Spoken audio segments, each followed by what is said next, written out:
Hindi nga ba kayo makakalabas sa mall na to kapag pinasok nyo? So nakita ko tong post na to, and since isa to sa mga mall na pinakamaraming beses ko nang napuntahan, natawa ko dito ng sobra. Sa mga hindi nakakaalam, ang pangalan ng mall na to ay SM North EDSA, nakaharap ng Trinoma, and to be fair, nung unang punta ko rin dito, naligaw din ako eh. So ito ulit yung post, basahin natin isa-isa. The worst mall in Metro Manila isn't Glorieta but SM North EDSA. Ako dito personally hindi ako masyadong agree kasi kung yung SM North 1+1, yung Trinoma 1x, tapos yung Glorieta may square root. Lalo na dyan sa may Trinoma, kung napunta ka dyan, para ka napunta sa may backrooms eh. Sa Glorieta naman, meron ako nakitang isa pang post na hindi daw niya alam kung paano makalabas ng Glorieta kasi sa sobrang daming pasikot-sikot. And agree ako dyan. Ilang beses na ako nakapunta dito, and every time na makakapunta ako dito, pagkarating ko dito, minsan hindi ko na alam kung nasa Glorieta or Greenbelt na ako. Tapos ang nakakainis pa, may mga part 1, 2, 3, 4, 5 pa yung mga malls, and maglalakbay ka pa doon sa mga footbridge nila para lang makapunta ka sa bawat isa. Balik tayo ulit doon sa may post. Aside from the fact that this is located in an area where traffic congestion and perpetually exists, the roads here sucks, tapos paggabi wala pang ilaw, so basta bahala ka na lang. Agree din ako dito. Sobrang nakaka-relate ako dyan kahit wala akong sasakyan kasi nakaka-relate ako in terms of commute.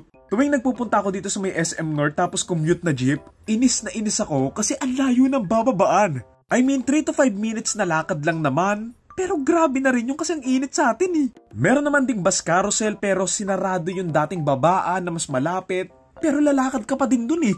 Maganda rin naman yung carousel kasi nga iwas traffic, pero ang layo lang kasi ng bababaan mo, lalo na kung pupunta ka lang talaga sa SM North kasi yung babaan dito sa may Trinoma. So kung pupunta ka ng SM North, mag-hiking ka muna mula dito papunta sa SM North. Ang layo niyan. Ano ko si Dora?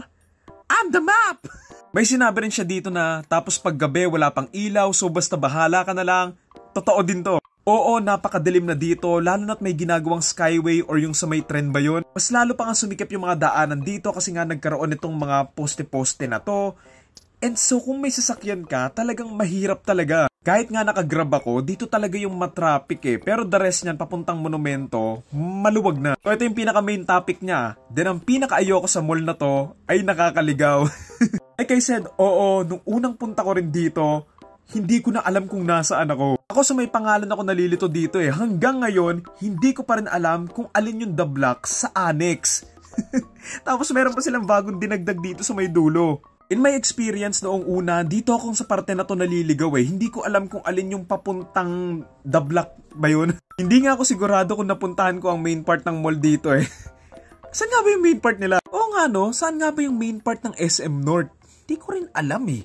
Feeling ko dati ito yung main part ng mall, yung sa may food court na malawak sa gitna. Pero siguro yung main part ng mall ngayon is yung sa may The Block. Tama ba? The Block ba to? Oo, The Block kasi ito yung mas bago yung design and mas spacious compared mo dun sa iba pang space sa SM North. Tawang-tawa rin ako dito eh. Why this mall exists?